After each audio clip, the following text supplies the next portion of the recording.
Okay, I'm here. What are we going to do? Cool. So first, why don't you give everybody a snapshot, a little bit about your background. Some know you. Who saw Jay speak here before? Raise your hand if you did. Okay, so it's nice to see you're back again. Who has never read anything from Jay or watched any videos or anything? Raise your hand if you don't know much. Okay, thanks for your honesty. That's good. This way, he knows what to tell you about himself. So give a little bit of your background. Okay, so for the better part of 4 decades, I've been in the business of growing businesses through a multitude of different processes. One, strategy alterations or moving people from being tactical to strategic. Two, multiplying the power and the impact and the predominance of their marketing. 3, changing their business model. 4, creating for them networks of strategic alliances, partners. 5, developing massive referral systems, a lot of things. But probably what's interesting to you is I've done about 1,000 industries, not businesses, and I've done them around the world. And when you do that many, you're introduced to thousands of different strategic forms of thinking, thousands of different business models, thousands of different what you call access vehicles, different ways to reach the market, thousands of different ways to create superior value. And I've been able to take combinations and combine them into hybrids that people who spend their life in 1 or 2 industries where everybody does the same thing about the same way can gain surprisingly rapid advantage. And I'm just being clinical because he wants me to give you the shtick. So let's see. Over the years, I've helped, you guys are mostly younger than I am. I've helped 300 of the top experts. I've helped Success Magazine. I was in the embryonic stages of Entrepreneur Magazine. I was in the embryonic stages of a product, Icy Hot. I'm the only person, I'm just telling you this clinically, that Tony Robbins does a full day with his platinum partners, and he's got now, believe it or not, $120,000 group called Lions. And we do a full day together of problem solving back and forth, and he lets me lead it, which is nice. I counsel Damon John from Shark Tank. I counsel, some of you might know who Dave Asprey is with Bulletproof Coffee. I forget all the people I counsel. I have a very broad spectrum of people that I counsel. I've got 2 different clients that do very high-level stuff for the Navy. One for the military. One does scenario-based training for the Joint Chiefs of Staff, which used to be on-the-ground type things. Now it's really how do we knock out the infrastructure, the telephone lines, the roads, the ports, the airports. The other provides the test pilots for the Navy for all the new planes and the actual drone pilots. There's 2 kinds of drones, ones that take pictures and ones that can shoot bullets and drop bombs, and they do the latter. And I do a lot of very diverse clients around the world. I'm leaving here, going home, going to Beijing for a 2-day meeting, going to Vietnam where I'm keynoting to 5,000 people. I don't do a lot of seminars anymore, but I do keynotes for very complex type people, and my life is spent solving problems, mining opportunities, untapped opportunities, figuring out how to make activities you're doing perform better or replacing, enhancing them. And I've done a lot of work definitively on both what's called the strategy of preeminence and the advanced strategy of preeminence, which is a way of elevating your company and its culture and its people to the position of the only viable source somebody can choose. And I'm known pretty well worldwide for knowing how to work on the internal geometry of a business, which means that your revenue system has maybe 50 impact points in it that you don't know, each one of which can often be made to perform 10 to 20% better, and 10 or 20% in one element, whether it's targeting, whether it's attracting, whether it's converting, whether it's upselling, whether it's sustaining. The cumulative effect of many of those is hundreds of percent increase in your profit. And we have, just a matter of track record, we have about $21 billion worldwide that confirms this. We've done leading companies in 2 or 3 industries in China, in Japan, and I'm very eclectic. I don't do one industry, and I'm probably more than anything, as far as defining what I am, I think I'm more than anything a masterful thinking partner who has a enormous amount of empirical understanding, but I can't manage my way out of a paper bag. Okay? Very, very good. And for you guys, if some of you are having a hard time hearing it all, just pull yourself up here, like. And I talk soft sometimes. Move seats, so make sure you could hear, or tell me. Yeah. I'll talk louder. Yeah. So I was thinking what would be cool, and I had a whole bunch of questions, which I normally do, but I'm going to change it in the midst of things. Is it's going to be about struggle. Okay. So why do you think? Because in our world at CEO Warrior, well, these guys are coming here. Everybody's coming here because they have a pain of some kind, or they want more pleasure of some kind. But it seems like they're in this rat race where they feel, Jay, and you guys tell me if I'm right or wrong. It's almost like you feel the industry is the problem, right? It's the I hear it over and over, like it's the customer's the problem, they're cheap. Where I live is the problem, there's not enough people. Everything is the problem except probably what the real problem is. So why don't you just talk about solving struggles and problems within a personal or business world?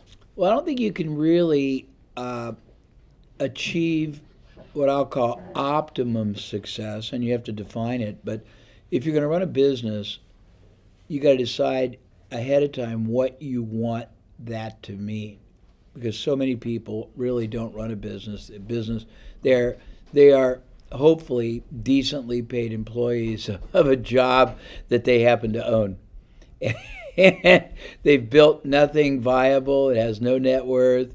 They end up half the time having to be the technician when somebody doesn't show or does a bad job or is sick or some other problem. And they end up working a lifetime for an income, and at the end of it, they have accomplished nothing that gives them stability, security, wealth, certainty. I think you have to start in the beginning by saying, what do I want it to look like and why? For me and the clients that I help, I start by saying, okay, here's what we want. We want a enterprise that will work harder and harder for you than you work for it. Not that you're lazy, but because you understand going in the meaning of business life. And the meaning of business life starts with the ability to create greater value and benefit to all the critical recipients who need it. First ones obviously are the consumers.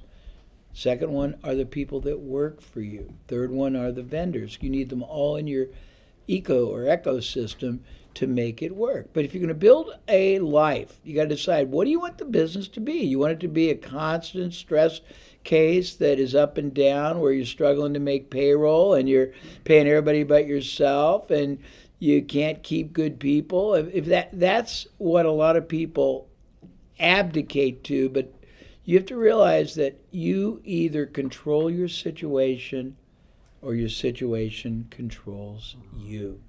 You're either a victim or a victor, and it's not really as daunting. It's just that most people never learn from anyone who can explain it. I have not been asked to do this for a long time, so I'll do a very fragmented job of explaining it.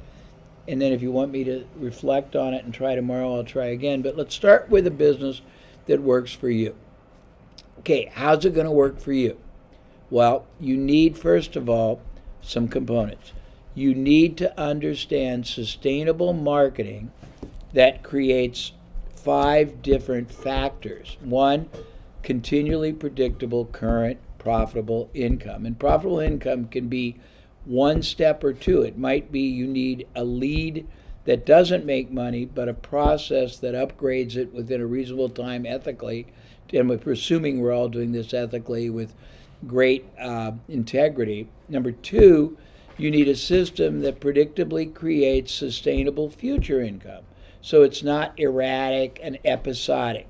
Number three, you need the ability to identify continuously what I call opportunistic income, and different convergent factors happen all the time that if you are monitoring and aware and know how to proactively respond, those are the big hits, the couple $100,000 deals, and they do exist, but you need to be able to know how to gain preemptive access and how to basically own them. Then you need psychic wealth. You need to have your system, your business set up so that one of the biggest wealth creation factors is not economic compensation. It's your the joy, the certainty, the pride that you have knowing that you're helping families, homes function better. You're knowing that you're giving greater opportunity and fulfillment to your technicians and your team, knowing that in a pathetically funny way, you're helping manufacturers stay alive and be successful. And you have to have this integrative attitude. Now, so you need marketing that is going to be optimal. Most people aren't even trained in marketing. They run ads or emails or none of the above. They don't know how to forge them so that they will be focused on the optimal benefit to the consumer. They don't know how to measure them. No one tells you that one approach can easily outproduce another by orders of magnitude. Different kinds of approaches will produce either more leads or more conversions or higher tickets. You need to know which ones do which so you can have a blend. How many in this room can honestly say, and this exercise, if it works right, will be the most embarrassingly inspiring that I will do. How many people in this room can honestly say that you can pick 60 to 80 or more percent of your business comes from word of mouth or from referral? Stand up. Remain standing if you have in place right now at least one systematic, strategic, well-codified, ongoing referral-generating system that you and the entire organization applies all the time when appropriate. If you have at least one, remain standing.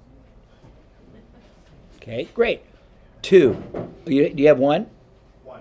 Two? No. Sit down. Now, most of you, if I'd lowered the percentage to 30%, how many would have stood up? 40%. Here's the key. Most of us spend money on external advertising that isn't really forged to understand the psychology of the need of the market for you to be seen as preemptive and preeminent.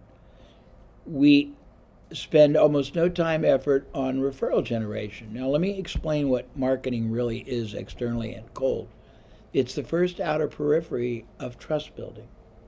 So when you run a cold ad in Facebook or a newspaper, you're getting somebody who's apprehensive, who's suspect, who's tentative. You have to work many stages to go from what I would call self-protective curiosity to open checkbook commitment. When you get a referral, they're there ready to buy. They don't negotiate much or at all. They normally buy more. They buy more things. They stay longer. They're more enjoyable to deal with. They do what they say. They pay when they say. They refer more people, and they cost you nothing. And yet we spend all our time and effort on and so they're already coming with 100% trust. But we spend all our time on 0% trust. Now, does that make sense? And we pay for that. We pay for the privilege. It's almost masochistic if you think about it, isn't it? So you need to know marketing and what it's designed to do. It has to be congruent to what your positioning is. There's 9 drivers. I got all these things that I created I can never remember anymore. But there's 9 drivers of a business that will produce exponential growth. First thing is you change your marketing, you change your result. Second thing, you change your strategy, you change your result. I normally can give you a lot of examples, but my mind is going to have to access them. Maybe I'll think tomorrow. You change your ideology, you change your result. Your ideology may be that I'm trying to hit and run, meaning sell somebody right now and move on, as opposed to I'm going to nourish and gestate people through a system that's going to be perpetual. You change the way you use relationships. Relationships means referrals. Relationships means other organizations that have the same profile who can partner with you. Relationships mean things you can do to gain access to affinity groups that are high profile, partnering with everybody from builders that know that their developments are now in time for to be replaced. I mean, all kinds of things that no one else thinks about. And I'm just giving you a few shots. Okay, processes and procedures.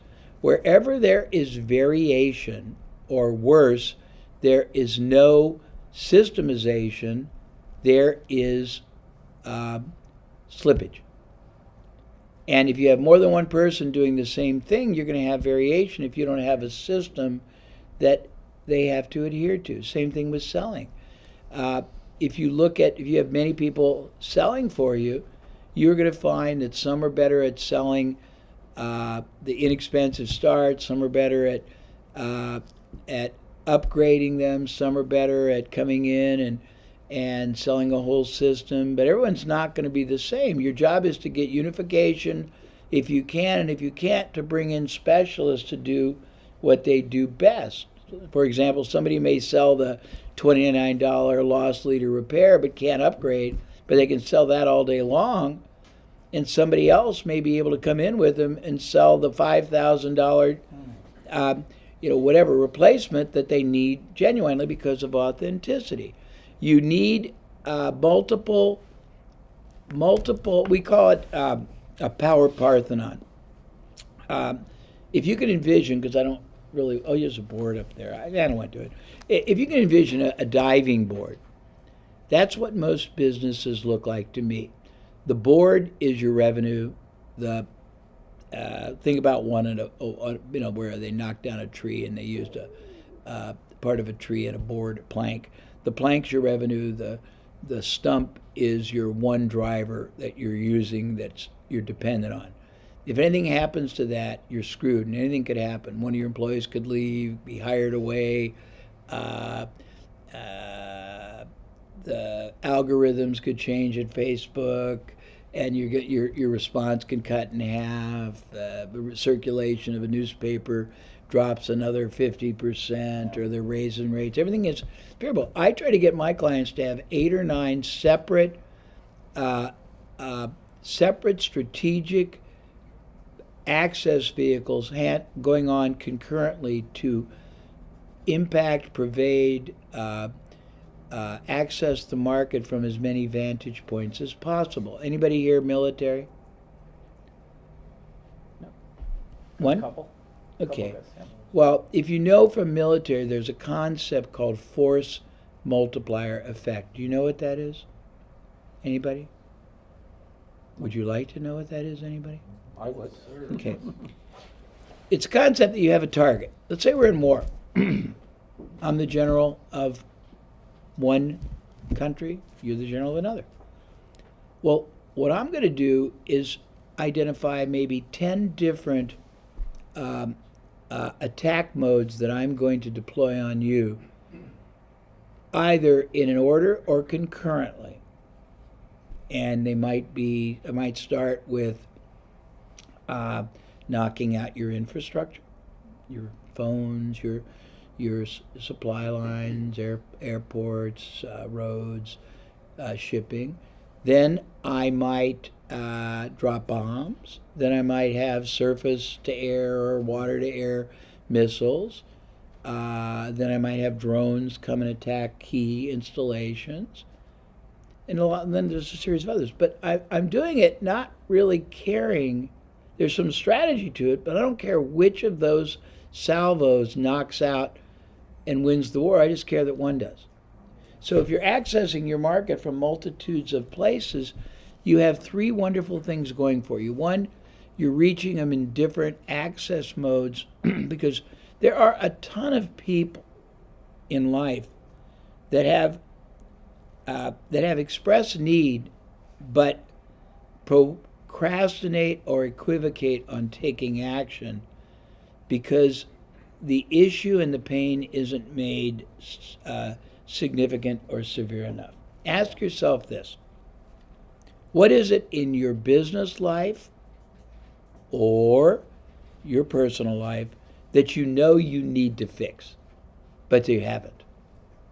That my wife finally, after 2 years of having, we have a big house with a lot of decks upstairs, of having the house leak and having to repair the ceiling and not knowing, because leaks are nasty. They might start here but end up there. She finally got them fixed. But she had 2 years to do it. The pain wasn't bad enough. But if you think in your life that you have a lot of things you need to do, want to do, have to do, but don't do, you're a human being. So you have to make your issue powerful enough and prominent and priority enough. And all this is within your control. Am I being too confusing? No, you're good. I'm just giving you a bunch of random thoughts to try to answer the question. You have to know how to do it and think about it. If you're not a sharpshooter, but your job was to be a sniper, and a positive sniper for the good of saving the world. Do you think if you picked up a rifle and your job was to knock out an enemy sniper at 4,000 yards and you really weren't a good gunman, you would do it?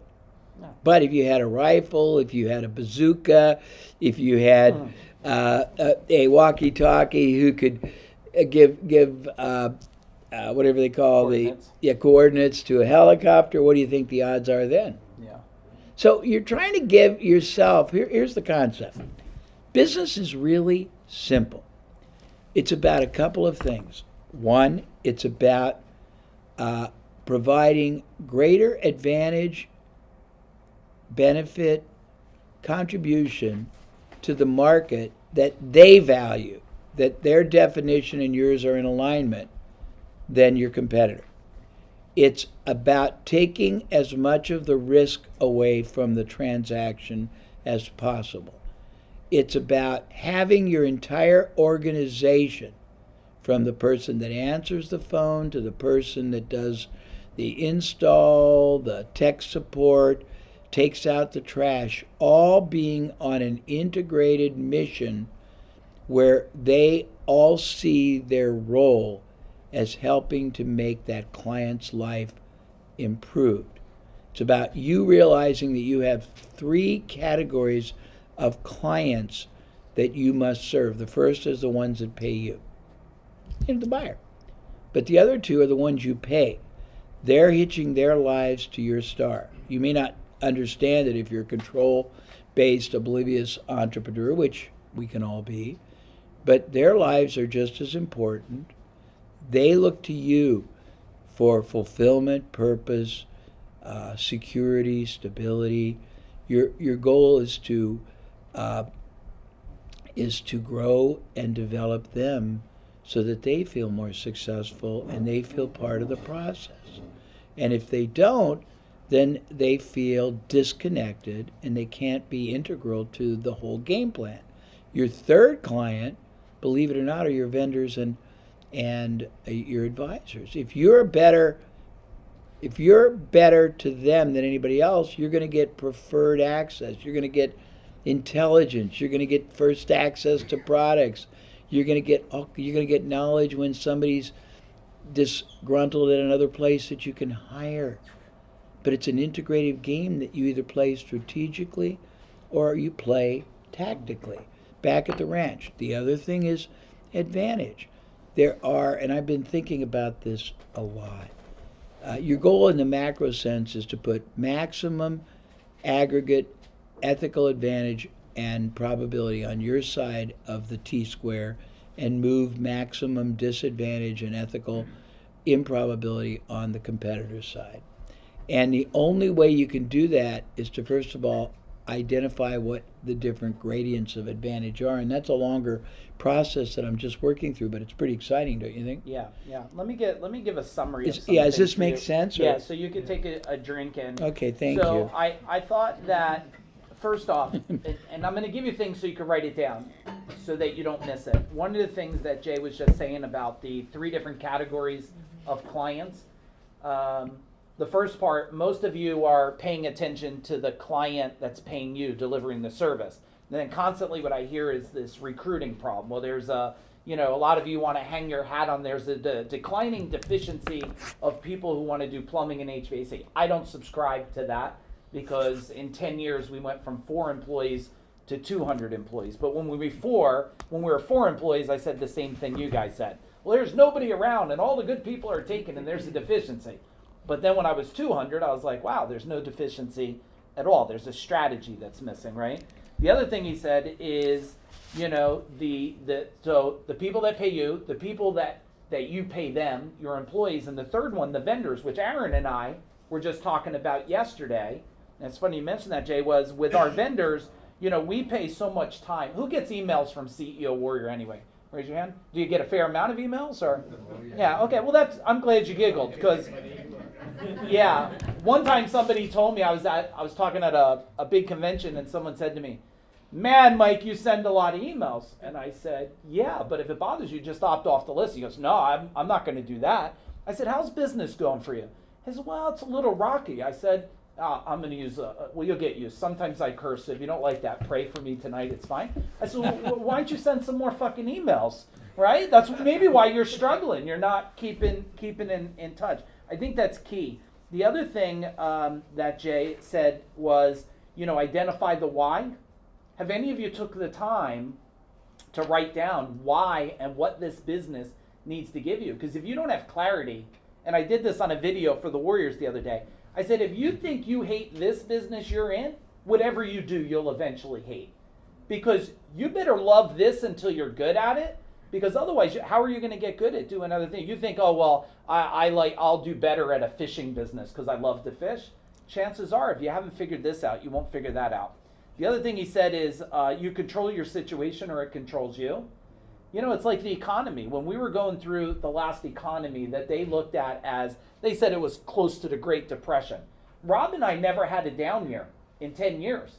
I didn't subscribe to that because if you just think of this, and maybe write it down, because a lot of this, maybe you don't have solved, but what if you were the creator of your own economy? I always say this to people, you know how to not complain about, you know how it is. Some of you are like, man, the gallon of gas, Jay, costs so much money. I said, you want to know how not to complain about gallon of gas? Make more money. Because people who make a lot of money don't complain about $1 more a gas. They just learn how to make more money. So create your own economy. The other thing is he said you're a victim or a victor. And I don't want you guys to miss this because Jay's going to go again, okay? But I want it to sink in. I mean, how many, and none of you in this room, I realize because you're here, but how many of you have family that every Thanksgiving there's a victim in your family? Raise your hand if this. Yeah, like I if you don't have one, I can get you some. Yeah. That'd be a good service. Victims for rent. Yeah, I canceled Thanksgiving one year. Because you're 2 weeks before Thanksgiving, I told my mom, unfortunately, my wife and I have canceled Thanksgiving. And she's like, is everything okay? I'm like, it's perfectly fine. I'm just going to do it with my own family this year. Because I just didn't want any. Now, some of you are like, no, you'll go there, eat the turkey, listen to your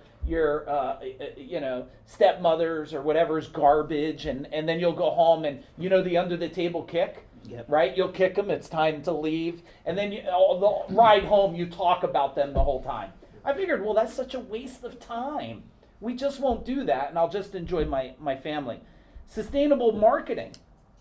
I mean, I get it. Your marketing today is what someone is selling you, and a lot of you are putting your life in them. Here's my pay-per-click money.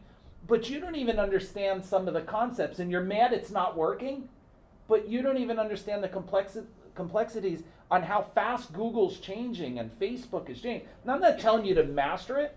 I'm telling you not to be illiterate to some of it. Does that make sense? If you're illiterate, there's going to be pain. Can I interrupt? Yeah, absolutely. I'm very blessed or cursed. I'm not a one category person, quite the opposite. And I have all kinds of diverse people. And last week, one of my clients, which is the U.S. Division of the largest cosmetic surgery group in the world, and I helped them grow in Japan, so it's sort of cool. And now they're in the United States. But they wanted to do cable ads because they're in one little niche. Mm-hmm. And they went, and they on their own, they asked the cable rep to help them, and the cable rep gave them an ad to run. And they came to me and they said, "What do you think?" And I said, "Where are the other ads?" And they said, "What do you mean?" And I said, "Well, are they omnipotent enough to know that this is the winning ad?" You got to understand that the greatest gift you have in marketing is the court of last resort, the consumer. But you can't. And I'm saying this about self-anointed experts. All these SEO, all these people, they'll come up with a couple of things, unless they're really good, and you're not testing one thing against another. You're not testing one proposition against another. When you get into variability, you will find that there are different ways of doing things with very different outcomes. You can change a headline and double or triple or quintuple an ad. You can change the way you greet somebody on the phone and have an impact. You can change the way you start a conversation at the door. You can change the proposition. You can change the proof element. But it's very rare that anybody is gifted enough that they can do it on the first one. So I made these people create 3 different ones and not try to be omnipotent. The market will always tell you by either their lack or their enthusiastic response, and they will vote with their phone calls, their checkbooks, their credit cards. A lot of these self-anointed experts are, and I'll give you a very great example that I was one of them once, and I have great remorse. They are so dangerous to your wealth, it's unbelievable, because their heart is well intended, but their understanding of strategic marketing and of the human condition is limited. One of my very first jobs is that I worked for a very popular radio station in Indianapolis. And my job was to call on the people that didn't have an ad agency. And I was very compelling, and I would get a lot of people who'd never run ads to allow us to do a flight, $2,000-$3,000. And we had in our station a man whose claim to fame and pride was that he could write a 60-second commercial in 60 seconds. The only problem was they didn't work. And they would never try one spot against another rotating. Yeah. And I'm saying there's a lot of things that no one's ever taught you. Now, I have to say something in behalf of Mike. And I'm here because I believe in Mike, because I don't like cold weather. And I live in a very luxurious spot in California. And I have all the accoutrements, a pool, a jacuzzi, a steam room, people that come over and bring me my stuff. I don't have to leave. And I'm cold here. But here's the deal. He does good because he makes you grapple with the realities and a reality check on all that you don't grasp. One of the things I tell people, and I was telling Mike, if you if you have a business that is underperforming, first thing you have to know is that it's underperforming.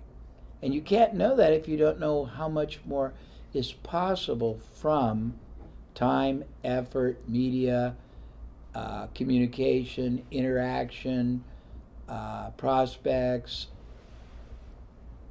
closed first-time buyers, second-time buyers, referrals. And if you don't know the possibilities, there's no way you can access the possibilities. But there's a concept called optimization, highest and best use of everything and everybody. And let me give you the first mistake most people make. 90% of entrepreneurs get about 20% of the realistic capability that their team members have the capacity to produce. Why? 3 reasons. Number one, they don't know how to train them. When I ask people, do you train your people in either, do you train your people? Yes. But then I go more granular. Do you train them in consultative selling? Everybody in your organization that has any interaction with the public should be trained in that, from your receptionist, your technician, your accounts receivable, your delivery, your internal customer service. Do you teach people listening skills? Do you teach people how to ask good questions and hear them? Do you teach your people how to gain proficiency in time management? Do you teach people how to collaboratively be coaches and catalysts to enhance each person? When I ask them if they teach them how to sell, they say yes, but all they're really teaching them is whatever selling modality they have. They're teaching them their product, their service. They're not teaching them how to be better salespeople. They're not teaching them how to be more authentic. Now, this will scare you, but there are soft skills that are out there that'll blow your mind. Stephen M.R. Covey is the master in the world at understanding business trust building. And if you master, or your team masters, business trust building, there are very well documented clinical data that it gives you a 300% increase in receptivity, in closures, in dollars, and also in internal performance and trust, meaning they don't fight you on things. They are much more collaborative. Do you share openly your vision, your struggle from the beginning, your goal with everybody? When you say, I can't hire good people, that is so bullshit. It's that you won't. And there's 2 different ways to do. Well, most people won't hire good people or trainable people. One of the greatest lessons I ever heard, and you've got to bite the bullet if you're going to ascribe to this, is hire the best and cry only once. Which means pay them what they're worth, because if you hire the worst, you're going to cry every time. The next is, if you can't afford to hire the best trainable, and invest in growing and developing them, because you'll create your own talent that'll be loyal. Yeah. And if you do that, pay them what they're worth as they develop. Yeah. Don't exploit them negatively. I can go on and on. Does this? Yeah. And I think what he just said there is so key. Like, where's Joe Williams? And Allison's in the room in the back. You guys will meet them. Joe runs a company to teach people how to speak better, communicate their message. I mean, he's worked with the top in the world. And what Jay just said made so much sense. We just spent, my whole team, our master advisors just spent 2 days honing our speaking skills. Yes, through Saturday and Sunday. And the fact is, at Gold Medal, even though we had 200 employees, any one of them, Mike Disney, who you'll spend more time with, any one of them could have went to any company. Who's from New Jersey? Anybody? Okay. Any one of my people, you could have paid more, and you were confused why they wouldn't leave if you tried to hire someone. What do you mean? I'm going to pay you $5 more. Why won't you leave? there's normally a key underlining thing. You're not Mike. You're not Rob. You don't run a company like that. These guys fight for our livelihood every single day. I go to war with them. And that's why even today, I have loyalty from a company that I sold. So it's so key what he's saying there. The other thing that he talked about with, this testing, you guys are putting, like I would ask my pay-per-click company, my SEO company, my whatever cost per lead company, billboard company, what do we got to do to test it to squeeze the lemon? And if they're just doing a one and done for you guys, you're out, right? You're shaking your head. You're like, yeah. Like if they're not constantly testing a headline, a color, an offer, that is, I don't want Jay to run past that on you because he's giving you right now millions of dollars of value. Just some of you may not be there yet to grab it, so I want to kind of pull it down. You have to go back and ask these questions. What's the one word? Everybody wants to get that. We had it too. It's a better than great day at Gold Medal Plumbing, Heating, Cooling, and Electric. How may I serve you today? Right? But the fact is, what if changing one thing on that ramped up conversion? And that's what Jay is talking about right there. And one last thing before I give it back to Jay is, highest and best use. I want you to just think of that word, highest and best use. Highest and best use of your time. Who's pretty sure in this room, be honest, including myself, is not doing it good enough, highest and best use of their time? Yeah, you're ordering parts when there's someone for $6 an hour that could do it. You're like, no, it's a real technical thing. It's like, really, you think so? I'm pretty sure I can Google that shit and it comes up. Like, because when it was encyclopedia stuff, it was technical. You had to go and hope it was in a book. Today I picked this up. I don't even have to touch it anymore. I could talk to it and say, tell me how to operate on a heart. So highest and best use is so important for you guys to hear what Jay is saying here, because if you could just say to yourself, I should be doing this instead of that, the game will change. The game will change. Is this making sense for you guys, what you're hearing? I want to see nods from everybody. And I know, look, we're going to stretch you. I'm so excited, Jay, because these are our high-level clients. These are guys that invested in VIP, invested in Titan. I'm honored for that. I'm a guy, well, you could see, Jay's my coach, and I'm going to give them two things you helped me with. Would that be cool? Sure. Okay, all right. I'm a believer in investing and being in the room with people who want to invest, but it's not the investment. It's the investment is the ability, your willingness to play at that level. I want to give you two things I wrote down before, because Jay, just so you know, about when were we together when Joe was there, me, you, Rob, 4 years ago? Yeah, About 4 years ago. And we were going to spend 4 hours with Jay. He burnt me out in 2.5, and he was so kind. He said, at this point, normally people are whatever he said, but I was mush. I was like, I'm done. What I learned from that is even though I was done, he stretched me the balloon. But when you stretch a balloon and it comes back, is it smaller or bigger? It's bigger. So don't be like, holy crap, Jay's saying words I don't know, Mike is talking fast.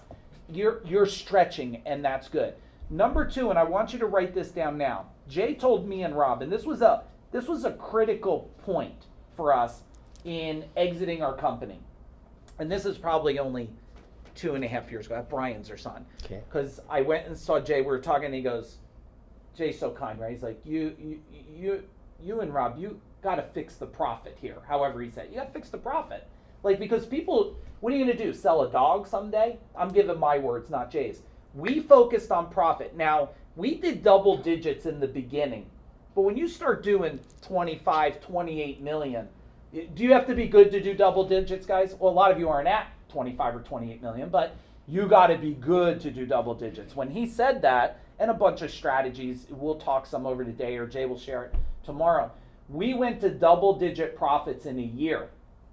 So there was no confusion why a $40 billion company wanted to come in and own us, but fight to get us, is because, but it was only the thing, I heard something from Jay in a way I didn't hear it before, or wasn't ready to hear it, and it stuck.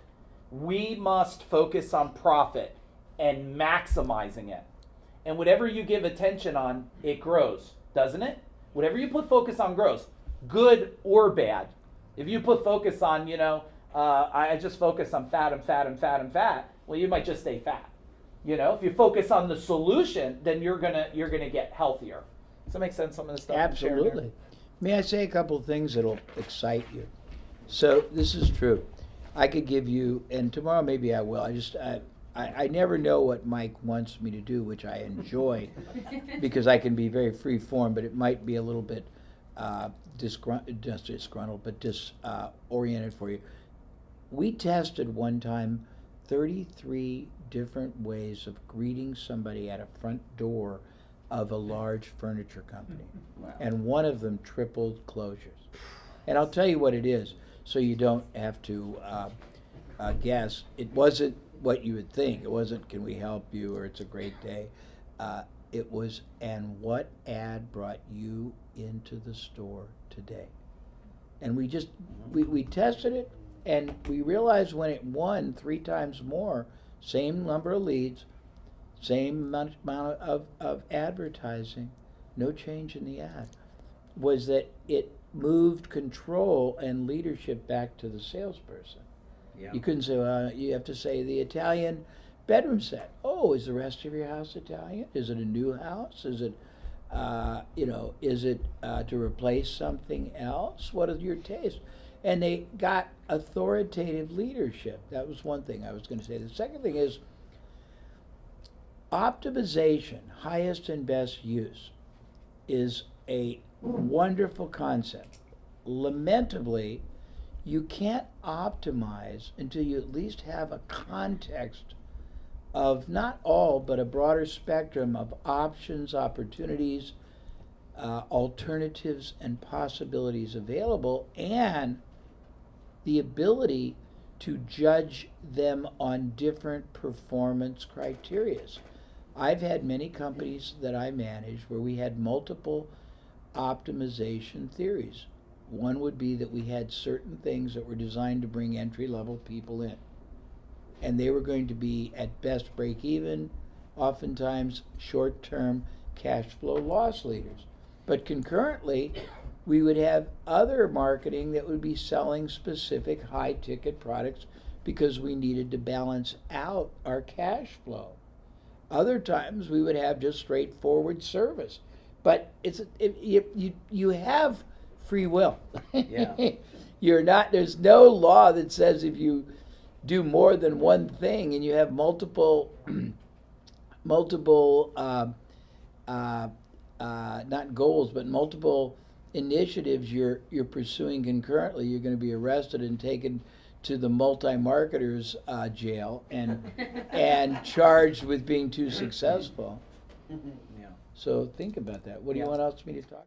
So why don't we talk a little bit about, if we could go on a little higher level and talk about wealth a little bit, wealth strategies, because for a lot of our industries, and I mean, we do more than just service industries, but today we do everything from plumbing, HVAC. We got Andrew has the top dog training facility and also trains dog trainers. Really? Yeah. And Mary and Gary up here, they run a very, very great business, and they run Outbound 360, a lot of the stuff you're going to hear about. But I want people to start thinking wealth more. Because if you could understand that your service business could be one aspect or the aspect of wealth, and you could just, maybe you deserve it, maybe you don't think you deserve wealth, or maybe you don't believe you could have it. So if you could just talk about the concept of wealth. Okay. I'll give you I was born Jewish. I'm not terribly devout, but one of my colleagues, Paul Pilzer, who's an economist, wrote a book a couple of years ago called God Wants You to Be Rich. And his concept was that you can't touch enough people unless you have the resources. You can't make the world better unless you get all you can. So it assumes a couple of, there's a pre-assumption is that you have an ethos, an ideology, a moral compass that is predicated on wanting to make the world better in different ways. And the first way is, right in your own life. Greatness is a function of not just being a good entrepreneur, not just being a good leader, not just being a good uh, uh, stimulator, grower, developer of talent, but being a good husband, being a good contributor to your environment, being somebody who wants to leave the world better off because you were here, as opposed to just siphon oxygen out and leave the world with more CO2. But if you talk about wealth creation, there's active and there is passive. There's many ways to create it, and I'll just walk you through what people do. But I want to caution that the smartest ones do it in transactional tranches. They don't overextend themselves. They don't take on more diffused management than they're capable of. They think it through very pragmatically, and they are good critical and consequential thinkers, meaning they're thinking through probability outcome, and they're not in a hurry. They move slower so they can go faster when everything is in place. But there's many strategies. Strategy one is you take what you've done, you codify it, and you use it to acquire other organizations in your area or outside. And acquiring them, if they have a good reputation but they underperform, is a lot easier than starting from scratch, I believe. But you have to have a certain criteria of factors in place. If they've got a bad culture, then it doesn't matter if they have a good reputation, because changing the culture is a nightmare. If they're already in alignment but they're not very ambitious and they don't do good marketing and they don't have good strategy and they're losing ground, it could be great. The next is figure things that occur before, during, and after people use your services, and either own or start those for three reasons. They are in alignment, they're also feeders of one another or leads. The next is obviously live below your, but first of all, I was going to make this point before I left. Your role, your job, your primary purpose, and there's another book you might have them read, but you'd have to print it up because we don't have any hard copies. We publish it ourselves. It's called The CEO Who Can See Around Corners. Have you ever seen it? Mm-mm. And it talks about basically 6 areas. It's a collaboration I did with somebody much brighter than I, but it's very deep. But it talks about your role is to be the strategist, not the tactician, not worry about the lights being on, but set the stage. Your need is to grasp and master hindsight, insight, foresight, so you can get a context of what has happened historically in the lessons, if they're still viable, what's happening right now and the implications, what looks like it's going to happen in the future, and the opportunities or the dangers, so you're not caught off guard and you're always basically proactive in everything you're doing. When you make money, and I'll tell you very honestly, I've made for myself probably hundreds of millions of dollars. I am not a pauper, but I was more fascinated in helping grow businesses and getting great big fat fees, and I didn't invest in passive real estate. Last weekend I was in Austin, and I was the keynote. People bring me in to solve complex problems, and I was the keynote problem solver for a very small group, 25 of the top home flippers in the country. The average one does 250 to 500 homes a year. And these are usually, the majority were 40, 50, and they're making about $10 million.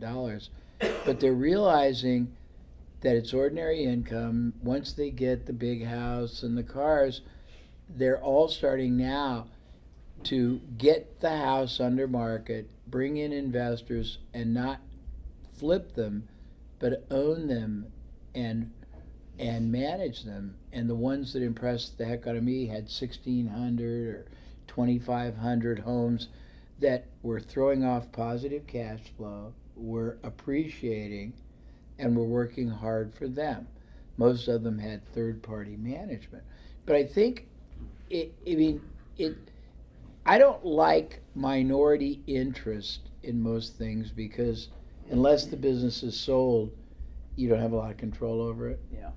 I like, you should figure out what has, again, probability and outcome. If you're trying to build wealth, looking for the 10x moonshot is not the way I would do it.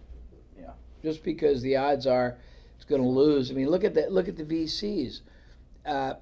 They've got all these experts and all these everything, and they lose 20 or so times out of 25. And you would think they would win at least 40 or 50%, wouldn't you? Yeah. So what you have to do is look for high probability, high viability. I don't like putting all your eggs in one basket, but I think you need a prime business.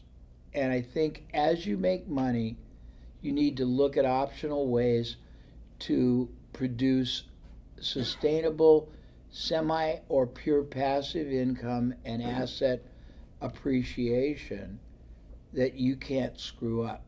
If I were reliving my life, because I have a friend that did exactly this, we both were successful about the same time. I came from a very poor background and wanted things. So I had the cars and I had the houses, and when I was single, the girls and everything else that goes with it. And he lived in a small house and every year bought 10 or 20 very solid middle class single family homes. And he now has, he also started a mortgage company and he invested in a technology company, and the guy's making $20 million a year, mostly passively, but he worked very hard. I'm 69, going to be 70, and I can tell you, you have the wisdom that you didn't have when you're younger. You have the humility and you have the humanity, but you don't always have the energy. Nor if you have it, you don't always want to do that which you did for 40 years. So what you want to do is create an environment where you have total flexible options or optionality, and that's only possible if you have vehicles that work for you continuously. You can put other people in business. And this is funny, and I'm not demeaning them. I have a lot of children from more marriages than I would like to admit. And they're wonderful kids. But we put them in private school. Then we paid for them to go. Most of them did the funny thing. They all wanted to go to state-owned schools, unfortunately not in our state. So it cost me 50 or 60 grand to go to a school that everyone else is paying 10, plus the house, plus the car, plus the $1,000 debit account. So they all graduate with a degree that they never use, and they got to find a new thing. And we calculated that if we had bought 15 Subways and just gotten a manager and given them an equity in them, they'd be better off. But think about what, again, if you're looking for wealth, let's look at what it probably isn't going to be for most of us. It's not going to be something that's high tech that you don't understand, that can be put into obsolescence by the next high tech, unless you really are on top of it. For everyone that hits the hockey stick and sells for $1 billion, there are so many that die. And you, again, advantage, probability, outcome. Look at things that are going to be a little boring, but can't be put out of business by, the next level, by 6G or this or that, but could be helped. And I just think, I've put money in deals I didn't understand, and I was minority, and most of them blew up. And my wife, it's interesting. We went to a party a couple of weeks ago, and when I got married to my wife, I had this outrageously spectacular view home on the side of a cliff, but it wasn't conducive to children. It had no, I mean, we had acres, but they were all down. You couldn't build on Yeah. it. And knocking the house down and rebuilding would have made it out of the market. So we sold it and bought a, I had plenty of money. I could have bought, it was a very down market, some of these really cool houses they were building on a cliff that were 8,000 square feet, but they were 500,000 or 600,000 more than the very large home we bought in a lesser desirable area. So now my house that I bought for X is worth 5X. Good. But we went to a party at one of these houses that was 500 grand more, and back then it would have been, I don't know, a couple $1,000s more a month. They're worth $11 million. So if you're going to buy, don't buy on price, buy on, sustainability, the probability of the neighborhood staying constant. They always say buy, if it's going to be a rental or a flip, buy the least expensive home in the most expensive neighborhood. But I have another client that's a big he's a commercial real estate broker, and he makes 7 figures a year, and he came to me for help growing, and it was the funniest thing in the world, because upon analysis of his transaction and his wealth, 80% of his wealth has come from deals that he didn't just sell, he actually invested in with his clients.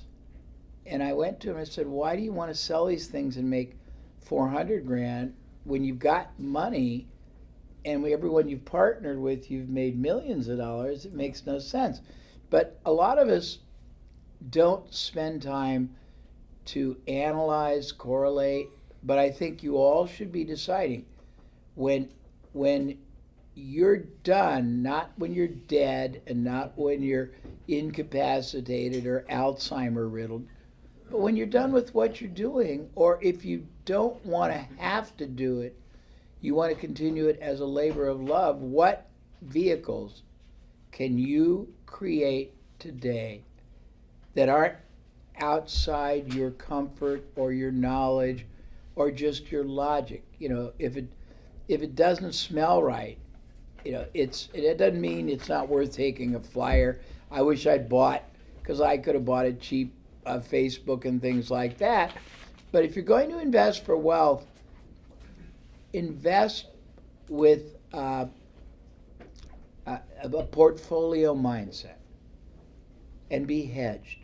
But as I said, my recommendation, and it's just because I know I've done a lot of technology companies, and for every Salesforce, there's a company like it that's struggling to do $1 million. And try to find, probability outcome.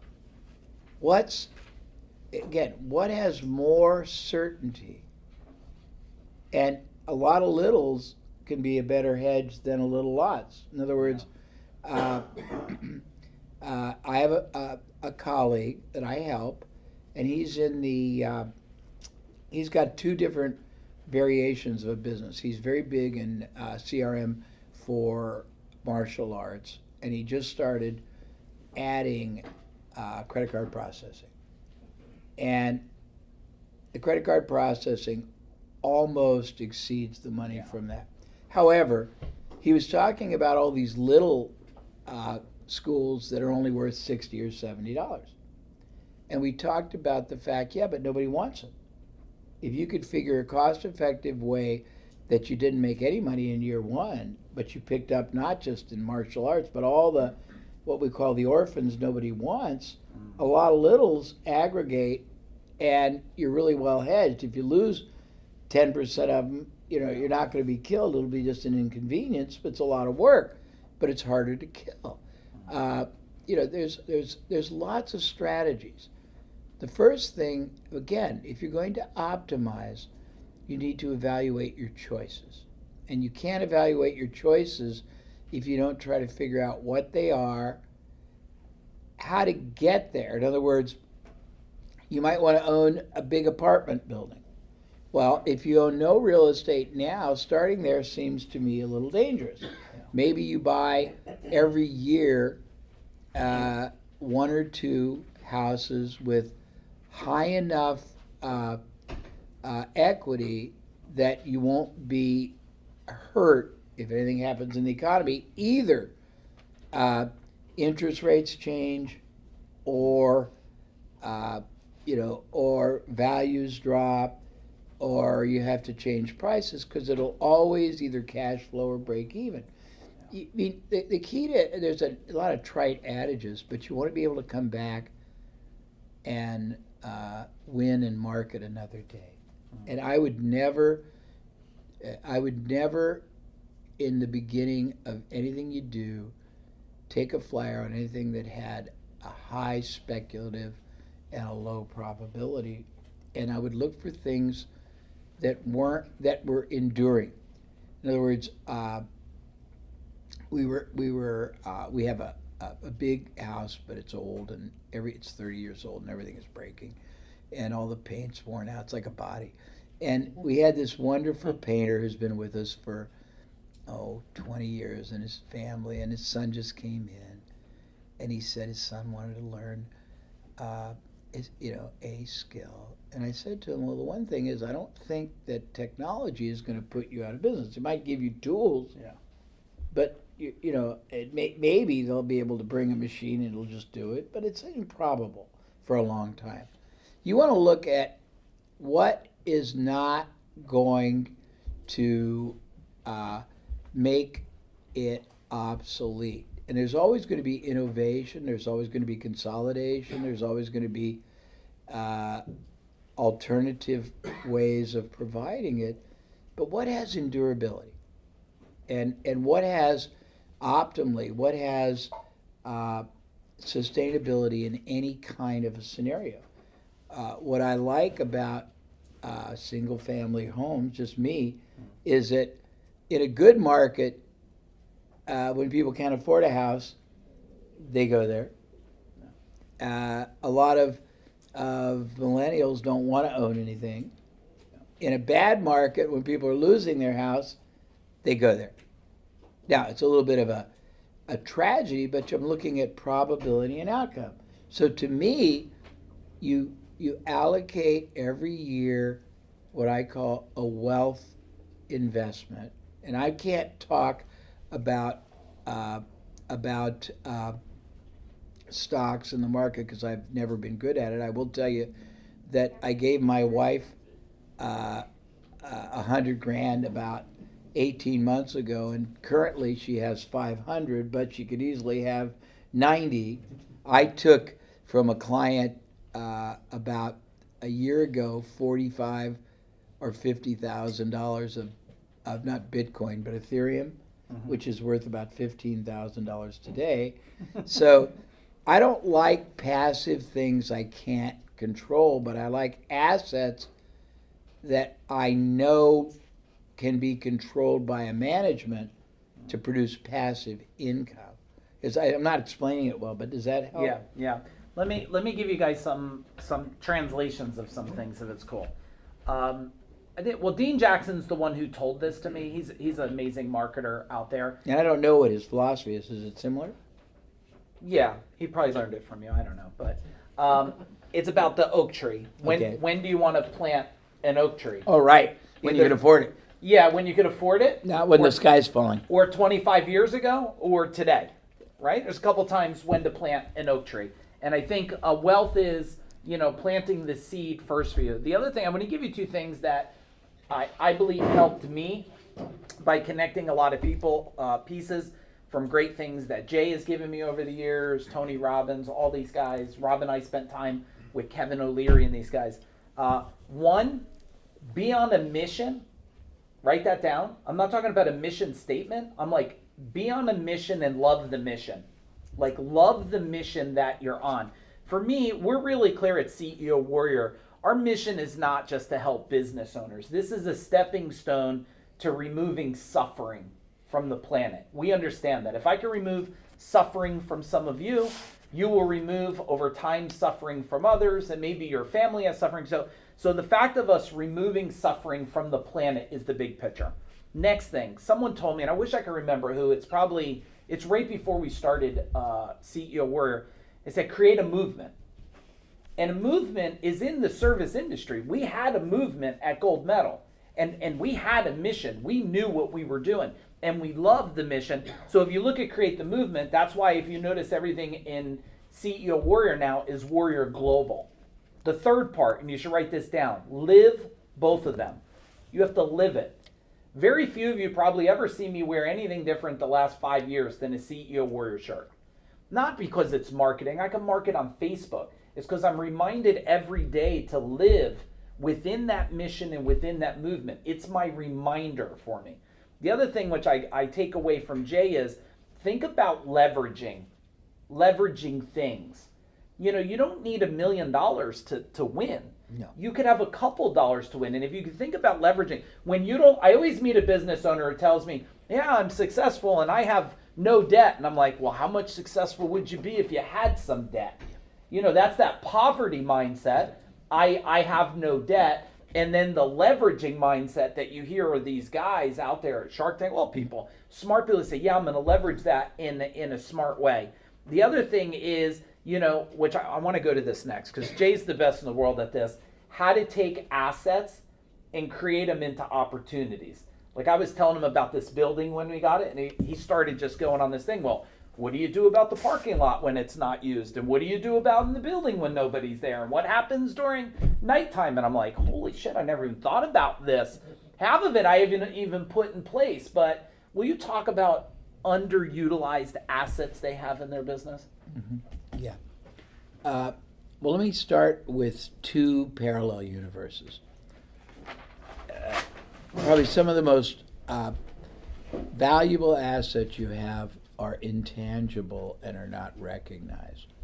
They can be everything from relationships, skill sets, processes, procedures, distribution channels, methodology, IP, and I'll come back and give you examples of this. But let me start with another track that is related but different. So many people in life believe that they can't grow because of lack of capital. And my attitude is you have access to infinite capital almost totally and entirely and at your will in a way where you have an unlimited checkbook and you don't have to write any check that gets cashed until it produces a profit if you understand it. And let me give you a couple of simple examples. The best one I'm the proudest of because it's so cute and profitable. I was in China 15 years ago the first time, and there were 900 people. There was a really intense seminar, and I did Q&A through translation. And a young man came up to the mic and said, what do you do, through translation, what do you do if you're too small and the bank won't lend you money to grow? And the first thing I always say is, well, if you had the money, what would you do with it? Because people want the money, but it's really what they want is what the money will buy. And he said, I'm a small local motorcycle manufacturer. Now, only in a place like China where they have 100 million, would you be a local manufacturer? And he said, if I had the money, I'd go all over Asia, I'd form a factory, I would hire, I would get offices in different countries, salespeople, distributors, and then dealers. And I said, okay, so why do you need the money? He goes, I just told you. I said, you don't need the money. What you have to realize is your problem is always going to be the solution to somebody's bigger one who doesn't necessarily know they have it. I said, go all over Asia and find somebody in a non-competitive compatible, that's not the word I want to use, but compatible business who's got a huge factory underutilized, who's already got salespeople, distribution, everything, but they're limited. Maybe it's seasonal, maybe it's one category product, and make a deal with them. And I told him how to make the deal. That took how long? 2 minutes? Yeah. A year later, I came back. Same guy's there, 18 months. And he's at the mic, and he looks like the Cheshire Cat. And he says, Jay, I did what you said. And I do Q&A, problem solving, opportunity mining all over the world through distribution. I mean, my typical day, that's what I do. I didn't remember it, so he repeated it. I said, that's cool. What'd you do? How did it happen? He said, I went to all over Asia. In Kuala Lumpur, Malaysia, I found the Asia's largest lawnmower manufacturer. They had a second shift that was underutilized. We made a deal. I brought the tools and dies. They basically provided the staff. I had to train them and manage it. They already had salespeople, offices, thousands of lawnmower dealers. And he said in our first year together, we made $10 million profit each for zero for investment. So you have to realize that I'm very good at leveraging other people's resources and assets. And there's lots of ways to do it. I talked about internal. You might have a process once you figure out the marketing that's so good that you can partner with other people outside your field and get a piece of it. We've done that with hundreds of people. You might have a way of upgrading sales. Well, I'll give you two examples.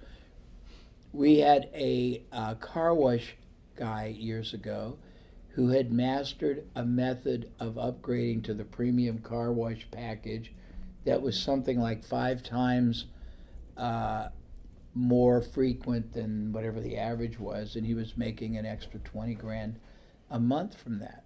The only problem is his market is about 3-mile radius. Anybody else outside that, it's useless. So we got him to go to all the other car washes in North America and offer to license this for them for $200 a month. He got 1,000. So he's making 20 grand himself, but he's making 200 grand a month licensing it. I had a client that had I'm going to give you a lot of these.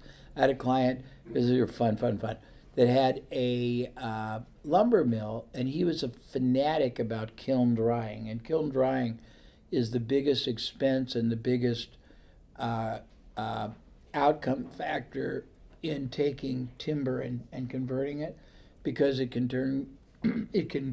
get warped, it can get overburnt under. It's just a lot of things, and the difference between AA, B, CT grade lumber is profound. Well, he was great at producing the least amount of waste, the highest category levels, and the lowest energy cost, which is the highest single expense in the deal. The problem was he could give the lumber away, but after about 1,200 miles, it's more expensive for shipping. So we drew a line, and past that, we taught every lumber mill who would pay for 25 grand a year, and he did it all over the country. He was making millions of dollars teaching him his same system, and every time he upgraded, it was a $5,000. It was always a multiple of what it would make him. It was a $5,000 upgrade. If you think about it, just for references, we all talk about how brilliant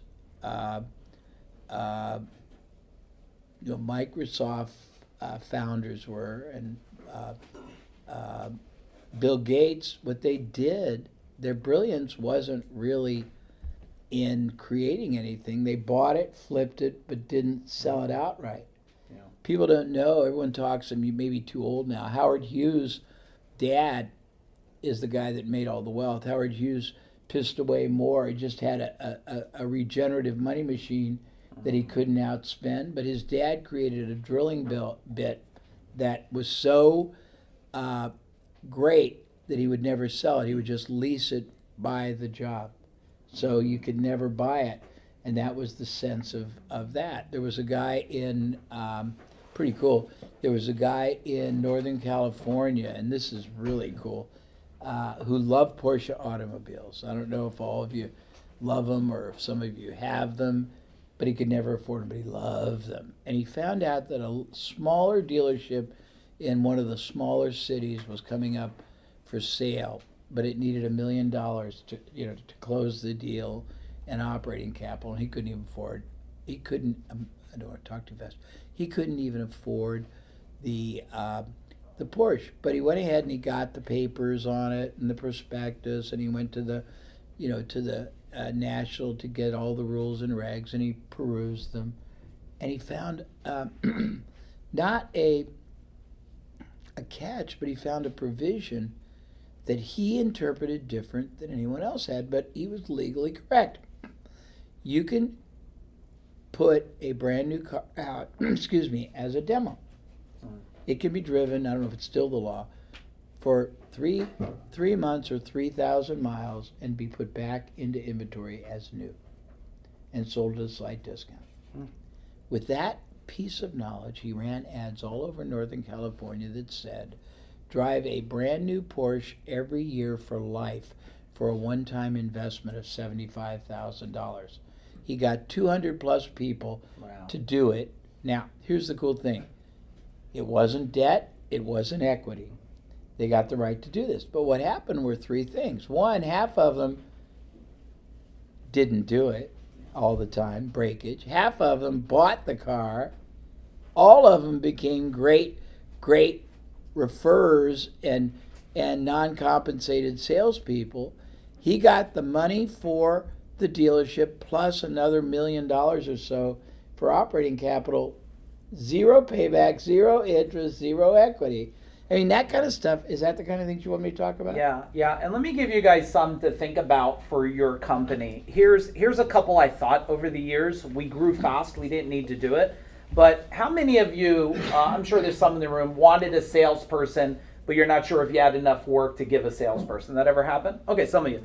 So imagine if, and those of you that who has teams of salespeople, anybody? Imagine if those teams of salespeople that you also did sales for other companies when you didn't have sales for them, and the company took a cut, but you're also feeding the guy. Is that a great possibility? One of the other things Rob and I was going to do was our call center. Why not answer phones for other companies? Yep. And then if you notice there was such a demand coming in a call center, maybe you'll decide to do That's great. that service.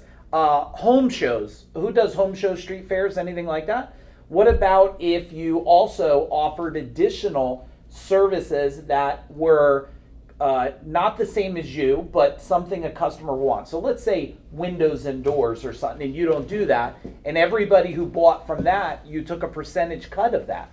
I mean, that could be a really good possibility. And I think a really good one, like how many of you have parts, who has parts runners in here or something? Some of you? Oh, some of you don't have parts runners? Wow, that's just a weird thing. But if you have a parts runner, maybe you don't because you don't know this strategy. When we had a parts runner and stuff, like if you have a parts runner, you're like, well, what does he do when he's not working?